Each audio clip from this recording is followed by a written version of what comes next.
చాలామంది నిజానికి వేదిక మీద ఉండవలసినటువంటి ప్రముఖులందరూ కూడా ఇక్కడ ఉన్నారు. ఎందుకంటే వివిధ విభాగాల జిల్లా అధ్యక్షులు, వివిధ విభాగాల గుంటూరు పట్టణ అధ్యక్షులు, ఇంకా చాలామంది ప్రముఖులు. This cream of the district party. ఈరోజు డిస్ట్రిక్ట్ పార్టీలో క్రీమ్ అంతా కూడా ఇక్కడకు ప్రత్యేకంగా ఆహ్వానించడం జరిగింది. రెండవ అంశం ఏమిటంటే, ఈ మీటింగుని ప్రధానంగా ఈరోజు ఏర్పాటు చేయడానికి గల కారణం ఏమిటంటే, దీని నేపథ్యాన్ని మీకు ఒకసారి వివరిస్తాను. రాష్ట్ర వ్యాప్తంగా మెడికల్ కళాశాలలను ప్రైవేటీకరణ చేసేటటువంటి కూటమి నిర్ణయానికి వ్యతిరేకంగా జగన్మోహన్ రెడ్డి గారు ప్రజా ఉద్యమాన్ని నిర్మించేటటువంటి కార్యక్రమంలో అనేకమైన ఘట్టాలను మనం చూసాం. ఒకటి, ముందుగా ప్రెస్ మీట్లు పెట్టి చెప్పాం. తరువాత ప్రతి నియోజకవర్గంలో కూడా స్థానికంగా ఉన్నటువంటి గవర్నమెంట్ ప్రతినిధికి ఎంఆర్ఓ కానీ, ఆర్డీఓ కానీ, డిఆర్ఓ కానీ ఇలా ఉన్నవారందరికీ కూడా విజ్ఞాపన పత్రాలను అందజేశాం.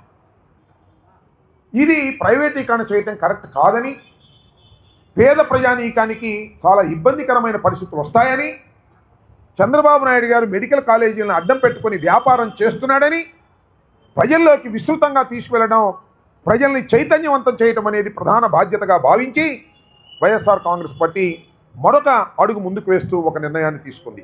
అదేమిటంటే, రాష్ట్రంలో ఉన్నటువంటి ప్రజల దగ్గరకు వెళ్ళి, పౌరుల దగ్గరకు వెళ్ళి వారందరికీ ఎక్స్ప్లెయిన్ చేసి వారి దగ్గర నుంచి సంతకం తీసుకొని ఈ సంతకాలన్నీ కూడా ప్రభుత్వం యొక్క ప్రతినిధిగా ఉన్న, రిప్రజెంటేటివ్గా ఉన్నటువంటి గవర్నర్కి సమర్పించడం ద్వారా ప్రభుత్వం మీద పెద్ద ఎత్తున ఒత్తిడి తీసుకురావాలనే ఉద్దేశంతో మరి రాష్ట్ర వ్యాప్తంగా పిలుపునివ్వడం జరిగింది.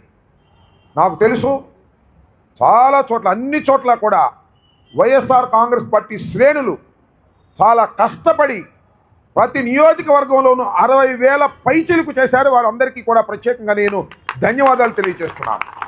జిల్లాలో 4,70,000 పైచిలుకు 7 నియోజకవర్గాల నుంచి వివరంగా తీసుకొచ్చి సబ్మిట్ చేశారు. అవన్నీ భద్రపరిచాం. ఎన్నికల్లో ఓటింగ్ అయిపోయిన తర్వాత పెట్టెల్లో పెట్టిన బాక్సుని ఏ విధంగా భద్రపరుస్తారో ఆ విధంగా భద్రపరిచాం. దీన్ని మనం భద్రపరచడంతో పాటు దీనికి విస్తృతమైన ప్రచారాన్ని ఇవ్వాల్సినటువంటి బాధ్యత రాజకీయంగా వైఎస్ఆర్ కాంగ్రెస్ పార్టీ మీద ఉన్నది. ఆ రోజున కూడా ఊరిని వచ్చి కామ్గా ఇవ్వాల. అందరూ తమ తమ నియోజకవర్గాల్లో ఊరేగింపులు చేసుకుంటూ దీన్ని వివరిస్తూ తీసుకొచ్చి ఇక్కడ పెట్టారు. అంటే ఊరేగింపు ఎందుకు జరుగుతుంది, ఎవరెవరు వెళ్ళారు, రాంబాబు గారు ఊరేగింపు వచ్చారేంటి, మరొకరు ఊరేగింపుగా వచ్చారేంటి అనే చర్చ బజార్లో జరగాలని, ఇదంతా కూడా మెడికల్ కళాశాలల ప్రైవేటీకరణకు వ్యతిరేకంగా జగన్మోహన్ రెడ్డి గారు తలపెట్టినటువంటి ఉద్యమంలో భాగంగా వీరందరూ కూడా సంతకాలు పెట్టి జిల్లా ఆఫీసుకు తీసుకొచ్చారనేటువంటి అంశం అందరికీ తెలియాలనే ఉద్దేశంతో చేయడం జరిగింది. అంతటితో ఆగలేదు. రేపు 15వ తారీఖున ఇక్కడి నుంచి మళ్ళా తాడేపల్లికి తీసుకువెళ్ళాలి. ఇది కూడా కొంత ప్రచారం చేసుకుంటూ వెళ్ళవలసినటువంటి బాధ్యత ఉన్నది అని పైనుంచి మనకు ఆదేశాలు ఉన్నాయి.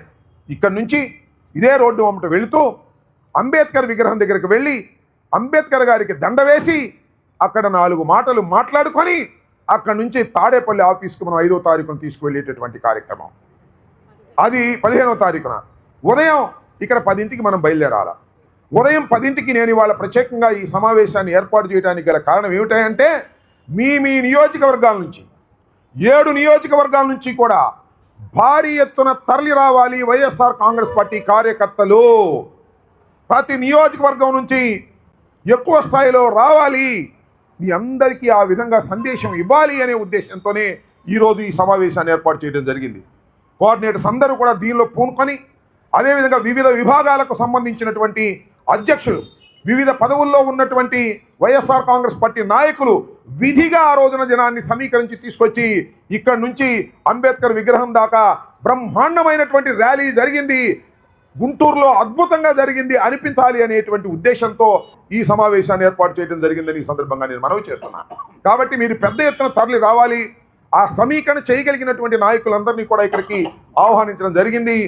ఆ తర్వాత మీకు తెలుసు 18వ తారీఖున జగన్మోహన్ రెడ్డి గారు ఆయన కూడా పాల్గొంటారు. తాడేపల్లి దగ్గర నుంచి గవర్నర్ బంగ్లా వరకు కూడా ప్రత్యేకంగా వెళ్ళి వారికి సబ్మిట్ చేస్తారు. దీని అంతటికీ ప్రధానంగా మనం ఆశిస్తున్నది ఏంటంటే ప్రజలలో ఇంత అభిప్రాయాలు ఉన్నాయి, ఈ మెడికల్ కళాశాలను మీరు ప్రైవేటీకరణ చేస్తున్నావు చంద్రబాబు, ప్రజలు వ్యతిరేకంగా ఉన్నారు జాగ్రత్త అని చెప్పేటటువంటి ప్రయత్నం చేస్తున్నాం.